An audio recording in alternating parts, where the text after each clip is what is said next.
SIT ಕೊಟ್ಟಾಗಿದೆಯಲ್ಲ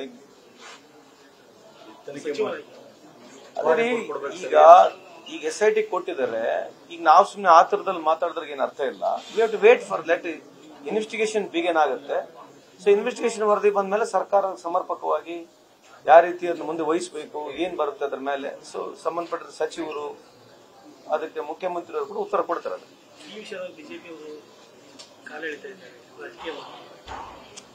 ಬಿಜೆಪಿಯವ್ರು ನಾವ್ ಏನ್ ಮಾತಾಡನ್ರಿ, ಅವ್ರು ಏನ್ ಮಾಡಿದ್ರು ಬರೀ ಇದನ್ನೇ ಮಾತನಾಡ್ತಾರೆ. ಏನ್ ಮಾಡೋದು 2023 ಸಾವಿರ ಜಿಲ್ಲೆ 707 ಮನೆಗಳು ಬಿದ್ದಿದ್ದಾರೆ. ಇಲ್ಲಿವರೆಗೂ ಪರಿಹಾರ ಬಂದಿಲ್ಲ. ಸಾಂಕೇತಿಕವಾಗಿ 1 ಲಕ್ಷ ಪರಿಹಾರ ಕೊಟ್ಟಿದೆ ಸರ್, ಮಧ್ಯಂತರ ಪರಿಹಾರ. ಇಲ್ಲಿವರೆಗೂ ಪರಿಹಾರ ಬಂದಿಲ್ಲ ಸರ್. ಇಲ್ಲ ಇದ್ರ ಬಗ್ಗೆ ನೀವು ಹೇಳಿದ್ದು ಗಮನಕ್ಕೆ ಬಂದಿದೆ ಕೂಡ, ಚರ್ಚೆ ಮಾಡಿದೀವಿ. ಸೊ ಮೋಸ್ಟ್ ಪ್ರಾಬಬ್ಲಿ ನನ್ನದು 2-3 ಮಂತ್ಸ್ ಬಿಡುಗಡೆ ಆಗುತ್ತೆ. ಅದರಲ್ಲಿ ಕೆಲವು ಟೆಕ್ನಿಕಲ್ ಇಶ್ಯೂಸ್ ಗಳಿದಾವೆ. ABC ಕ್ಯಾಟಗರಿ ಆಗಿತ್ತು. ಸೊ ಹಂಗಾಗಿ ಸ್ವಲ್ಪ ಲೋಪದೋಷ ಇದೆ ಅದರಲ್ಲಿ. ಗೊಬ್ಬರಕ್ಕೆ ಸಂಬಂಧಪಟ್ಟಂಗೆ ಗೊಬ್ಬರಕ್ಕೆ ಸಂಬಂಧಪಟ್ಟಂಗೆ ತಾವು ಕೂಡ ಅದಂತ ಸ್ಟಾಕ್ ಅದ ಅಂತ ಹೇಳ್ತೀರಿ, ಬಟ್ ರೈತರು ಕಾಯ್ತಾ ಇರುವಂತ ಸ್ಥಿತಿಗಳು ಎಲ್ಲಾ ಕಡೆ ಕಂಡು ಬರ್ತಾ ಇದೆ. ಅಲ್ಲ, ನೀವು ಇಂತಲ್ಲಿ ಪರ್ಟಿಕ್ಯುಲರ್ ಅಂತ ಹೇಳಿದ್ರೆ ನಾನು ಹೀಗೆ ಚೆಕ್ ಮಾಡಿ ಹೇಳ್ತೀನಿ. ಕಲ್ಗಟ್ಟಿಗೆಲ್ಲಿ DC ಕೂಡ ಕಳಿಸಿದ್ವಿ ನಾವು. ಅದೇ ಹೇಳ್ತಿದ್ವಲ್ಲ, ಜನ ರೆಗ್ಯುಲರ್ ಆಗಿ ಏನ್ ತಗೊಳ್ತಾ ಇದ್ರು ಅದಕ್ಕಿಂತ ಜಾಸ್ತಿ ತಗೊಳ್ತಾ ಇದಾರೆ. ನಿನ್ನೆ ನಾವು ಕಂಪ್ಲೀಟ್ ನಿಮಗೆ ಡೀಟೇಲ್ಸ್ ಕೊಟ್ಟಿವಿ. ಕಳೆದ ವರ್ಷ ನಾವು 16,000 ಟನ್ ಉಪಯೋಗಿಸ್ಕೊಂಡಿದ್ರು. ಉದಾಹರಣೆಗೆ ಆಲ್ರೆಡಿ 20,000 ಟನ್ ಹೋಗಿದೆ.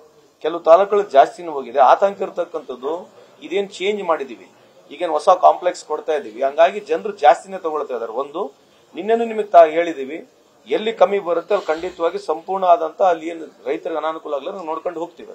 ಹೆಚ್ಚಿನ ಬೆಲೆ ಮಾರಾಟ ಮಾಡೋರು ಯಾಕೆ ಕಠಿಣ ಕ್ರಮ ಆಗ್ತಲ್ಲ ಅದು ಗೊತ್ತಿಲ್ಲ. ಎಲ್ಲಿ ಹೆಚ್ಚಿನ ಬೆಲೆಯಲ್ಲಿ ಮಾರ್ತಿದ್ದಾರೆ ನನಗೆ 123 ರೂಪಾಯಿ ಯೂರಿಯಾ ಬರ್ಸ 500 ರೂಪಾಯಿ ಕೊಟ್ಟು ಹೋಗಬೇಕಾಗಿದೆ. ಇಲ್ಲ ಕಲಗಟ್ಟಿಯಲ್ಲೇ ಬಹಳ. ಈಗ ನೋಡ್ರಿ, ಜನರಲ್ ಆಗಿ ಹೇಳ್ಬಿಟ್ರೆ ಏನಾಗತ್ತಂದ್ರೆ ಅದು ನಾವು ಏನು ಮಾಡಕ್ಕಾಗಲ್ಲ.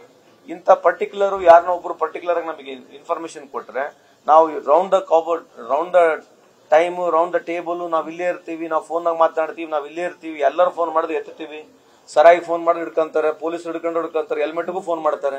ಯಾರು ನಾವು ಫೋನ್ ಮಾಡಿ ಏನೇನೋ ಡೀಟೇಲ್ಸ್ ಕೊಟ್ರೆ ಖಂಡಿತವಾಗಿ ಹೇಳ್ತೀವಿ. ಸುಮ್ಮನೆ ಜನರಲ್ ಆಗಿ ಎಲ್ಲಾ ಕಡೆ ಆಗುತ್ತಂತಂದ್ರೆ ನಮ್ಗೆ ಅದು ಅಟೆಂಡ್ ಮಾಡೋದು ಕಷ್ಟ ಆಗುತ್ತೆ. ಇಂಥದ್ದು ಯಾವ್ದೋ ಉದಾಹರಣೆ ಕೊಟ್ರೆ ಇಂಥದ್ದು ಕಂಪ್ಲೇಂಟ್ ಇದ್ರೆ ಇಮಿಡಿಯೇಟ್ ಆಗಿ ಚೆಕ್ ಮಾಡಿಸ್ತೀವಿ.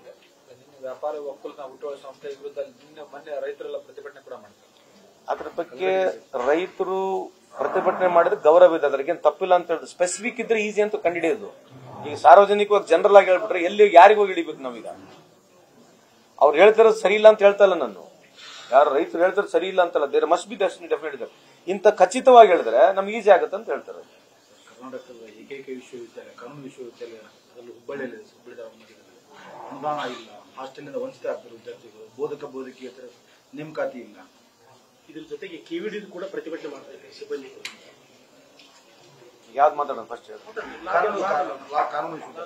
ಕಾನೂನು ವಿಶ್ವವಿದ್ಯಾಲಯ ಬಗ್ಗೆ ನಾನು ಇಲ್ಲಿ ಇಷ್ಟು ದಿವಸ ಇದ್ರು ಕೂಡ ನಾನು ಯಾರು ಬಂದು ಕಂಡಿಲ್ಲ, ಈ ವಿಷಯ ಬಗ್ಗೆ ಹೇಳಿಲ್ಲ ಕೂಡ. ಈ ತರ ತೊಂದರೆ ಇದ್ರೆ ಖಂಡಿತವಾಗಿ ಸಚಿವರಿಗೆ ಮಾತನಾಡ್ತೀನಿ ನಾನು. ಯಾಕಂದ್ರೆ ಇಲ್ಲೇ ಇರ್ತೀನಿ ನಾನು, ಯಾವತ್ತು ಯಾರು ಬಂದು ಹೇಳೋದಿಲ್ಲ ನಮಗೆ ಈ ಸಮಸ್ಯೆಗಳು.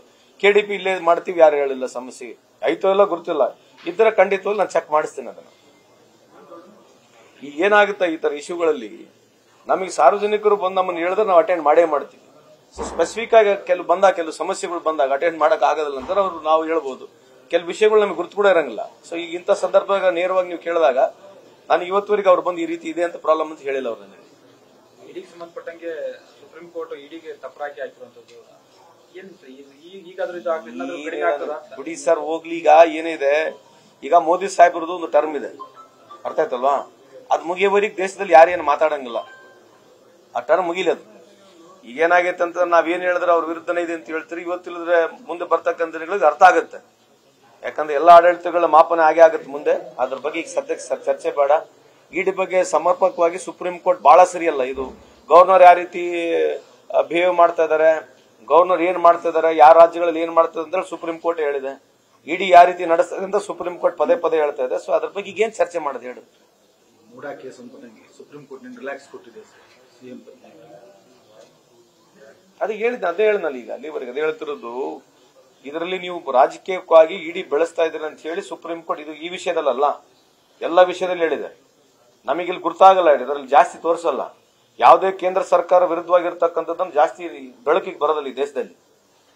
ಯಾವುದೇ ನೆಗೆಟಿವ್ ಇದ್ರೆ ದೇಶದಲ್ಲಿ ಬೆಳಕಿಗೆ ಬರೋದಿಲ್ಲ. ಅದಕ್ಕಾಗಿ 11 ವರ್ಷ ಏನಾಯ್ತು ಅಂದ್ರೆ ಈ ದೇಶದಲ್ಲಿ ಎಲ್ಲರೂ ಸುಖವಾಗಿದ್ದಾರೆ, ಎಲ್ಲರ ಮನೆ ಬಂಗಾರ ತಟ್ಟಿ ಐತೆ, ಎಲ್ಲ ಹುಡುಗರಿಗೆ ಕೆಲಸ ಸಿಕ್ಬಿಟ್ಟೈತೆ, ರೈತರು ಆರಾಮಿದ್ದಾರೆ. ಈ ದೇಶದಲ್ಲಿ ಯಾರಿಗೂ ಕಷ್ಟ ಸುಖನೇ ಇಲ್ಲ. ಏನು ಬಿಜೆಪಿ ಹೇಳೋದಂದ್ರೆ ಈ ದೇಶದಲ್ಲಿ ಯಾರಿಗೆ ಕಷ್ಟ ಸುಖ ಅಲ್ಲ, ಎಲ್ಲರೂ ಸುಖವಾಗಿದ್ದೀವಿ, ಎಲ್ಲ ಯುವಕರಿಗೆ ಕೆಲಸ ಇದೆ, ರೈತರ ಅನುಕೂಲ ಆಗಿದ್ದಾರೆ, ನಾವು ಏನು ಯೋಚನೆ ಮಾಡ್ತೀವಿ ಪ್ರಗತಿ ಅದಕ್ಕಿಂತ 10 ಸಲ ಜಾಸ್ತಿ ಪ್ರಗತಿ ಮಾಡ್ಕೊಂಡ್ಬಿಟ್ಟಿದ್ವಿ ಅಂತಕ್ಕಂಥದ್ದು ಕನ್ಫೈನ್ಡ್ ಇದೆ. ಅದಕ್ಕೆ ನಾವೇನ್ ಮಾತಾಡೋಣ?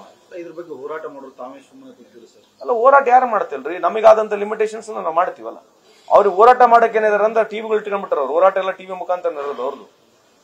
ಅದೇ ಹೇಳ್ತೀವಲ್ಲ, ನಾವು ಇವತ್ತಿಗೂ ನಾವು ಕೇಳ್ತಕ್ಕಂಥದ್ದು, ನೀವು ಸಾಯಂಕಾಲ ಇಡೀ ಎಲ್ಲಾ TV all over India TV ನಡೀತಕ್ಕಂಥ ನ್ಯಾಷನಲ್ ಚಾನೆಲ್ಗಳು ಏನ್ ಚರ್ಚೆ ಇದೆ, ಯಾವ ಚರ್ಚೆ ಆಗ್ತವೆ ನೀವೇ ನೋಡ್ರಲ್ಲ.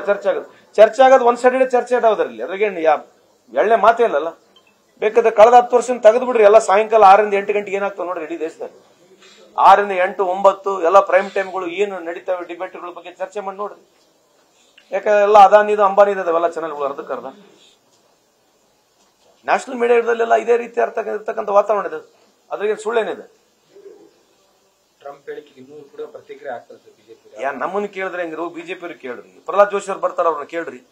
ಇಲ್ಲಿ ಬಂದಾಗಲ್ಲ ಬಂದು ಸಿದ್ದರಾಮಯ್ಯ ಅವ್ರ ವಿರುದ್ಧ ನಮ್ಮ ವಿರುದ್ಧ ಹೇಳೋಗ್ತಾರಲ್ಲ, ಇದ್ರ ಯಾರು? ಮತ್ತೆ ಅವ್ರ ಏನ್ ಕೇಂದ್ರ ಸಚಿವರಲ್ಲೇನ್?